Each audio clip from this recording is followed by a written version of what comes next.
네, 안녕하세요. 증권통 투자 업데이터 시간입니다. 어제 국내 증시는 연휴를 마치고 급락했습니다. 코스피가 2% 넘게 하락했고요. 코스닥은 4%대 하락세를 기록을 하면서 무너지는 모습이 연출이 됐는데요. 코스피 시장에서는 개인 투자자들이 8천억 원 넘게 매수한 가운데 외국인과 기관은 모두 각각 4천억 원 넘게 매도 우위를 기록을 했습니다. 코스피 시장에서 우선은 거래대금이 많이 몰렸던 종목들 위주로 살펴보면서 어제 시장에서 주목을 받았던 종목들 함께 살펴보도록 할 텐데요. 코스피 시장 리스트 공개해 주시죠. 네, 거래대금 탑5 종목들입니다. 삼성전자와 포스코홀딩스, SK하이닉스와 삼성 SDI, 영풍재직까지 5가지 종목들이 올라와 있는데요. 이 거래대금이 많이 몰렸던 5가지 종목들 내에서도 하락했던 종목들이 훨씬 더 많이 포착이 되고 있다는 점 확인해 보실 수가 있습니다. 삼성전자 같은 이 반도체 투톱 1%대 약세를 기록한 가운데 SK하이닉스가 0.61% 소폭 올라주는 모습이 연출이 됐고요. 2차 전지 종목들 내에서도 약세 흐름이 포착이 되면서 포스코홀딩스가 4.49% 하락 마감했습니다. 삼성 SDI도 5.37% 하락한 48만 4,500원의 종가를 형성해내는 모습이었고요. 영풍재지에서도 2.62% 하락한 46,500원의 마감가가 형성이 됐습니다. 전반적으로 어제는 투자 심리가 얼어붙으면서 이렇게 시가총액 상위 종목들 내에서도 뚜렷한 약세 흐름이 포착이 됐다는 점 체크해 보셔야겠습니다. 네, 이어서 코스닥 살펴보도록 하겠습니다. 코스닥은 4% 하락하면서 간신히 800포인트 선 지켜내는 모습이었는데요. 마찬가지로 개인 투자자들만이 매수 우위를 나타낸 가운데 외국인과 기관은 함께 매도를 했습니다. 그중에서도 외국인들의 매도세가 큰 폭으로 나타났고요. 금액 기준으로 외국인 투자자들이 어떠한 종목들을 가장 많이 매도했는지 살펴보도록 하겠습니다. 저는 에코프로 그룹주들이 올라와 있습니다. 에코프로가 8.55% 급락했고요. 에코프로 BM도 7.11% 하락했습니다. 레인보우 로보틱스도 8.07%, LNF가 9.05%, 포스코 DX가 1.29% 하락하면서 마감을 했습니다.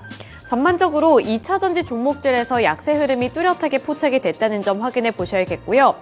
이제 두산 로보틱스의 상장을 하루 앞두고 어제 로봇주들의 주가 흐름도 지지부진한 모습을 나타냈습니다.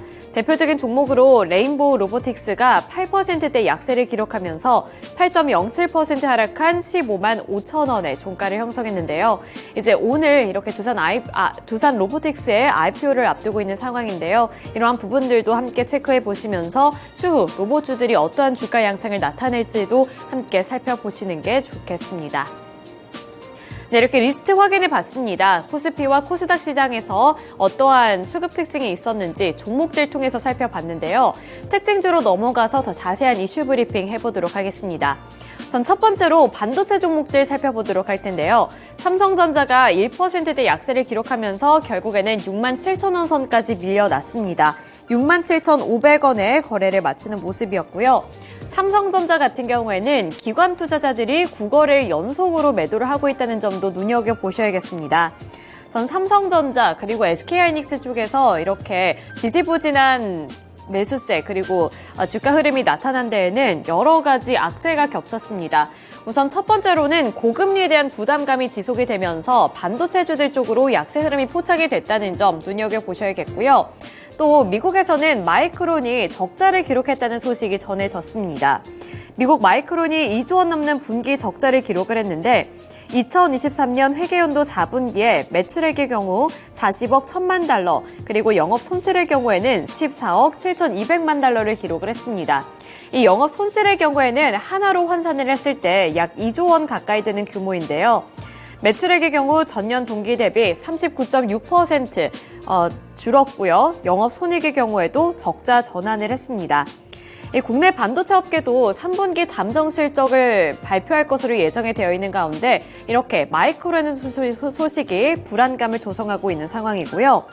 업계에서는 D램과 낸드 플래시 가격이 최근 보합세를 기록하면서 4분기부터는 업황 턴어라운드가 기대가 된다라는 전망을 제시하고 있지만 지금 당장 이 마이크론의 분기 적자 소식이 투자 심리를 더 쥐어잡고 흔들었다라고 보시면 되겠습니다.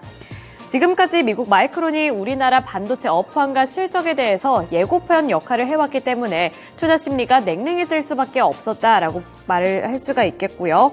삼성전자 같은 경우에는 다음 주에 3분기 실적을 발표를 할 예정인데 이 잠정 실적을 발표할 예정인데 2분기보다는 개선될 실적을 발표할 것으로 예상을 해왔지만 지금껏 나타난 적자가 어떤 식으로 나타나게 될지도 눈여겨보셔야겠습니다. 우선 업계에서는 이 메모리 업계 1위와 2위인 삼성전자와 SK하이닉스 같은 경우에도 적자를 면하기 어려울 것으로 전망을 하고 있는 상황인데요. 특히 삼성전자의 경우 반도체 부문은 3분기에 약 3조 원 규모의 적자가 예상이 된다고 합니다. 감산이 진행이 되고 있지만 평택 공장 초기 가동에 따른 비용 발생으로 적자를 면하기는 어려울 전망이다라고 제시가 되고 있는 상황에서 마이크론의 영향도 무시할 수 없다라는 점 체크 포인트로 둬보셔야 되겠고요. SK하이닉스 같은 경우에도 어제는 이렇게 나름대로 선방해주면서 0.61% 반등해줬지만 2분기보다는 규모가 줄어들겠지만 3분기에도 1조 원에서 2조 원대의 적자가 예상이 되고 있다는 점도 체크해 보셔야겠습니다. 네, 이렇게 반도체 종목들 살펴봤고요. 이제는 이어서 다음 특징주 살펴보도록 하겠습니다. 2차 전지 종목들 살펴보도록 할 텐데요. 우선 코스피에서는 포스코홀딩스와 삼성 SDI가 올라와 있습니다. 포스코홀딩스 4.49% 하락한 51만 1,000원의 종가를 기록했고요. 삼성 SDI도 5.37% 하락한 48만 4,500원을 기록했습니다. 또 뿐만 아니라 앞서서 코스닥 시장에서 리스트를 확인해 보셨을 텐데요. 에코프로 그룹주들도 일제히 7%에서 8%대 약세 흐름을 기록을 했고 LNF의 경우에도 급락을 했습니다. 전반적으로 2차 전지주에서 약세 흐름이 포착이 됐는데요. 마찬가지로 겨악재로 인해서 이렇게 투자 심리가 많이 흔들렸습니다. 우선 어제 같은 경우에는 테슬라의 이슈도 중심에 서 있었는데요. 테슬라의 판매량이 예상했던 것보다 부진하게 나오면서 투자 심리가 흔들렸다라고 분석을 해볼 수 있겠습니다. 테슬라의 판매량이 올해 3분기 들어서 둔화한 것으로 집계가 됐는데 이 보고서를 통해 테슬라는 3분기 중 차량 43만 5,059대를 인도했다고 밝혔습니다. 지난 2분기의 차량 인도량 대비 7% 감소한 규모라고 보셔야겠고요. 3분기 생산량은 43만 488대로 2분기 대비 10% 줄어들었습니다. 테슬라는 보고서를 통해 최근 실적 발표에서 발표한 대로 공장 개선을 위한 계획된 생산 중단으로 연속적인 생산량 감소가 나타났다면서도 2023년 생산 목표인 약 180만 대에는 변동이 없다라고 설명을 했는데요. 하지만 그럼에도 불구하고 판매량이 예상했던 것보다 부진했다는 소식이 악재로 작용이 됐다는 점 어제 시장의 특징으로 잡아볼 수가 있겠습니다. 또 테슬라뿐만 아니라 또 여러 가지 이슈를 체크를 해보셔야 될 것 같은데요.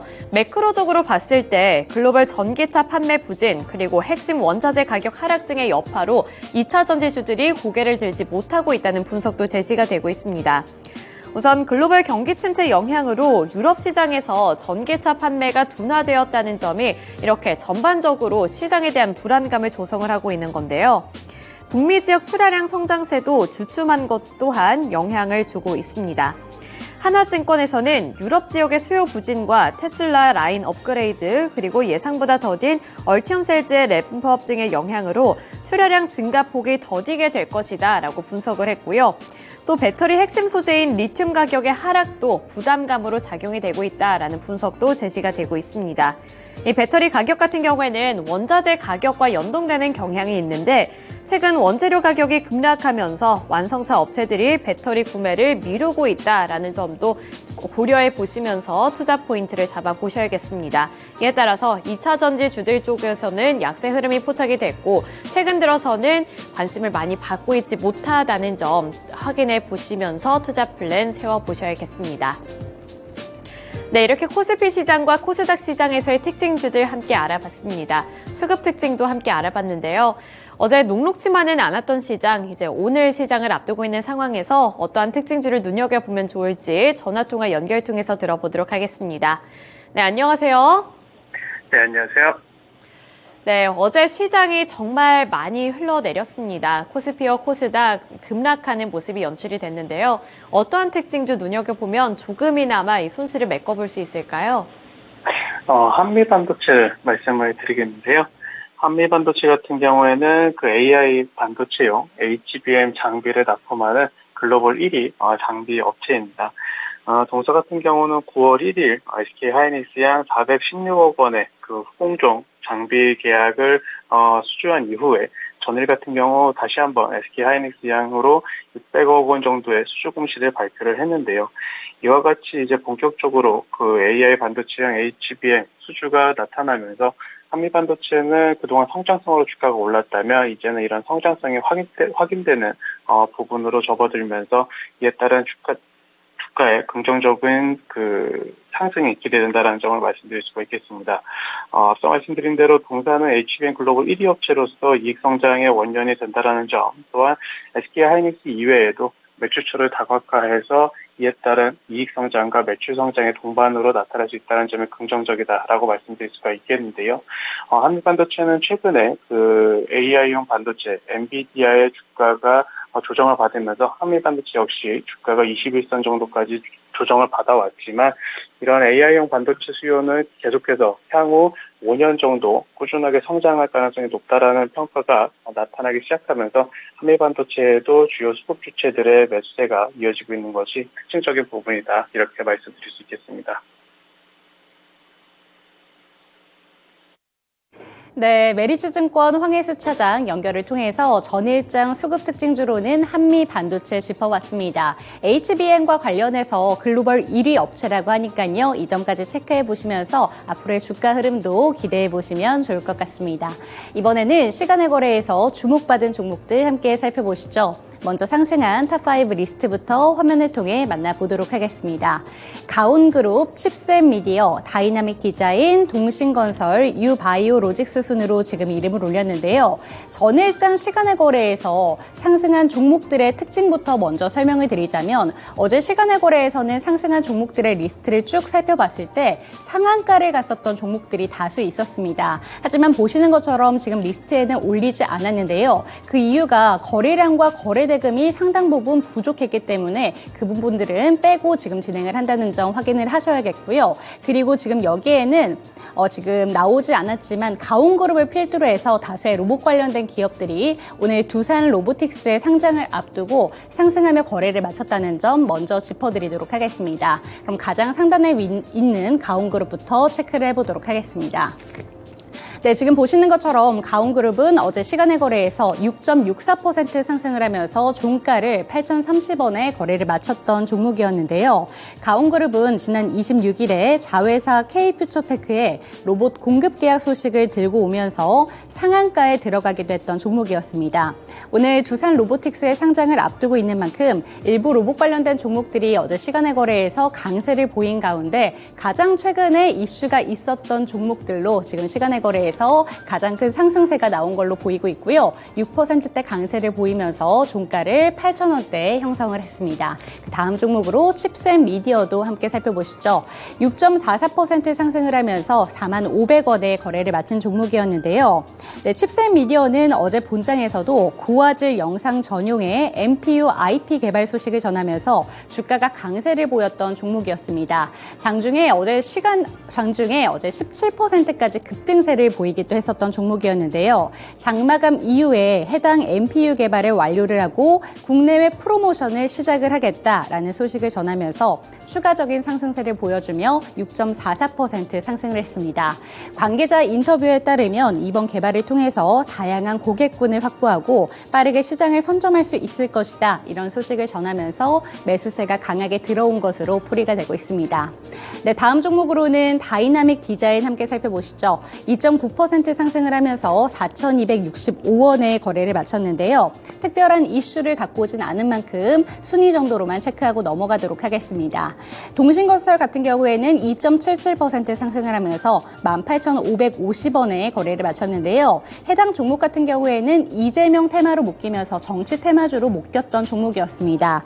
이재명 대표에 대해서 구속영장이 최근에 기각이 되면서 급등세를 탔던 종목이기도 했는데요. 어제 상승분의 상당분을 반납하면서 장중에 17%의 급락세를 보였던 종목이기도 했습니다. 시간내 거래에서는 저가 매수세가 들어오면서 2.77% 상승으로 18,550원에 거래를 마쳤습니다. 네, 다음 종목으로는 유바이오 로직스 살펴볼 텐데요. 이 종목은 특별한 공시를 들고 온 만큼 특징주로 짚고 넘어가도록 하겠습니다. 네, 정규장에서는 1.62% 하락을 하면서 1,350원에 거래를 마쳤던 유바이오 로직스였는데요. 시간의 거래에서 2.42% 상승하면서 1,600원에 거래를 마쳤습니다. 어떤 공시였는지 살펴보도록 하겠습니다.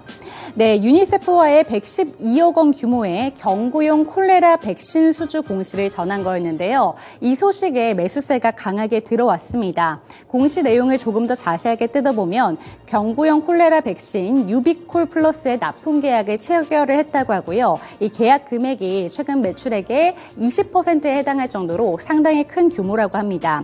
그렇게 수익성이 강화될 수 있다는 소식과 함께 이렇게 매수세가 들어왔는데 어제 나온 보도기사에 따르면 긍정적인 내용만 있었던 것은 아니었습니다. 그 이유는 대부분의 매출이 콜레라 백신에 쏠려 있다는 자체가 문제가 될 수도 있다라는 보도기사들도 나온 건데요. 올 반기 기준으로 콜레라 백신의 비중이 전체 매출에서 98%에 해당된다고 하니까요. 이 유바이오 로직스가 앞으로 수익성을 좀 다각화할 수 있을지 이런 부분들도 주목하시면 좋을 것 같습니다. 네, 이렇게 시간의 거래에서 상승한 종목들 살펴봤습니다. 이번에는 하락한 종목들도 함께 체크를 해보도록 하겠습니다. 네, 위니아, 한싹, 카나리아 바이오, 두산 우선주, T사이언티픽 순으로 이름을 올렸는데요. 조금 전에 제가 시간의 거래에서 상승한 종목들의 특징을 설명을 드릴 때 오늘 두산 로보틱스의 상장을 앞두고 시간의 거래에서 다수의 로봇 관련된 기업들이 상승하며 장을 마쳤다는 점 언급드린 바 있습니다. 하지만 지금 두산 우선주를 필두로 해서 시간의 거래에서 약세를 보인 종목들 중에서도 로봇 관련된 종목들 일부가 나왔다는 점은 확인이 필요해 보이고요. 차익 실현 매물이 빠져나온 것으로 보이고 있습니다. 지금 두산 우선주는 4.76% 하락하면서 68,000원의 종가를 형성했다는 점 먼저 확인이 필요해 보입니다. 그럼 가장 상단에 위치한 위니아부터 체크를 해보도록 하겠습니다. 네, 위니아는 어제 특별한 공시가 장마감 이후에 나타나진 않았는데요. 9월 27일에 시간의 거래에서 하한가를 갔었던 위니아가 어제 본장에서는 시원한 반등세가 나와주기도 했었습니다. 27%까지 주가가 급등했다가 결국에는 윗꼬리를 상당 부분 달면서 2%대의 상승으로 거래를 마쳤는데요. 이렇게 실망 매물이 나오면서 시간의 거래에서는 결국 6.64% 하락하면서 829원에 거래를 마쳤습니다.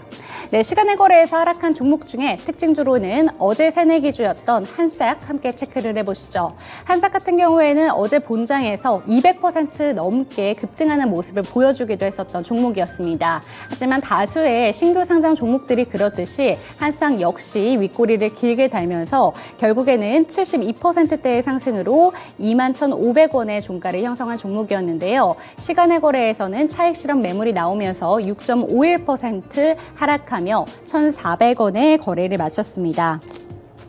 네, 한싹은 클라우드 및 AI 보안 선도 기업으로 지난 10년간 꾸준한 매출과 탄탄한 실력을 발표를 하는 그런 기업이었는데요. 어제 코스닥 시장에서 200% 넘게 급등한 모습을 보여주면서 나름 선방했다라는 평가를 받고 있습니다. 그런데 차익 실현 매물이 빠져나왔다라는 점 함께 확인을 해봤고요. 앞으로 한싹의 주가 흐름도 체크를 해보시면 좋을 것 같습니다. 그럼 다음 특징주로도 카나리아 바이오 한 번 더 체크를 하고 넘어가도록 하겠습니다. 카나리아 바이오는 지금 보시는 것처럼 어제 본장에서 12%대 강세를 보이면서 거래를 마쳤던 종목이었는데요. 시간의 거래에서는 5.96% 하락을 하면서 6,470원의 거래를 마쳤습니다.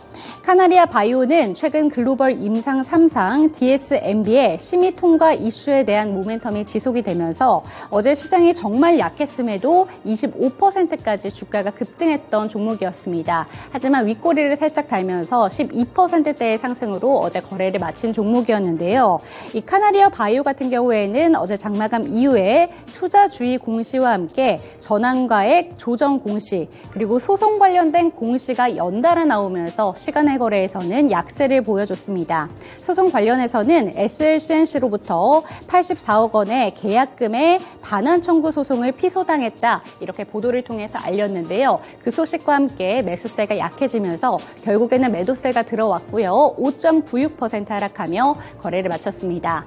네, 이렇게 시간의 거래에서 약세를 보인 종목들도 함께 체크를 해봤습니다. 다시 한번 메리츠증권의 황혜수 차장 연결을 해보도록 하겠습니다. 네, 차장님 안녕하세요. 네, 안녕하세요. 네, 시간의 거래에서 상승한 종목들 그리고 하락한 종목들도 함께 살펴봤습니다. 어떤 특징주를 살펴보면 좋을까요? 칩셋미디어 말씀드리겠는데요. 칩셋미디어는 말씀해주신 대로 고화질 영상 전용 NPU 개발 소식이 전해지면서 시간에 상승하는 모습을 보여줬습니다. 칩셋미디어는 미국과 중국의 반도체 갈등으로 인해서 직접적인 수혜를 볼 수 있다는 점이 긍정적이다라고 말씀드릴 수가 있겠고, 이에 따라서 그 중국 내 파운드리 생태계 이원화 이슈로 이득을 보고 있는 업체다라고 말씀드릴 수가 있겠는데요. 이런 미중 반도체의 그 갈등에 반사액이 계속해서 나타나고 있고 장기화될 것으로 전망되면서 이에 따른 이익 성장도 기대된다라고 말씀드릴 수가 있겠습니다. 전일 NPU-IP 같은 경우에는 그 원래는 4분기 정도에 출시가 되고 마케팅이 시작될 것으로 예상이 되었는데요. 시장의 예상보다 빠르게 NPU-IP가 완성이 되면서 이에 따른 성장 모멘텀이 부각을 받고 있고, 이에 따라 시간에 상승하는 주가 상승까지 나타났다, 이렇게 보시면 될 것 같습니다. 네, 메리츠증권 황혜수 차장 다시 한번 연결을 통해서 전일장 시간의 거래에서는 칩셋미디어 살펴봤습니다. 네, 오늘도 좋은 말씀 감사드립니다. 감사합니다. 네, 어제 시간의 거래에서는 칩셋미디어를 함께 살펴봤는데요. 지금 이 내용들까지 확인을 하시면서 오늘 주가 흐름도 함께 체크를 해보시면 좋을 것 같습니다. 네, 드디어 기대감이 많이 모였었던 지금 두산 로보틱스가 오늘 상장을 앞두고 있습니다. 그런 만큼 시간의 거래에서도 다수의 로봇 관련된 종목들이 주목을 받았는데요. 오늘 로봇 관련된 종목들의 흐름이 두산 로보틱스의 상장과 함께 어떻게 흘러가게 될지 저희 증권통과 함께 체크를 해보시면 좋을 것 같습니다. 네, 어제 국내 증시가 많이 밀려 내려가서 걱정도 많이 하셨을 것 같은데요. 간밤에 그래도 글로벌 증시가 조금은 힘을 내줬습니다. 우리 증시는 어떻게 이러한 흐름을 이어받게 될지 오늘은 조금은 기대해 보시는 마음으로 토마토 증권통과 함께 잘 대비해 보셨으면 좋겠는데요. 저희가 오늘도 힘을 내실 수 있도록 함께 응원 메시지 남기도록 하겠습니다. 그러면 화이팅!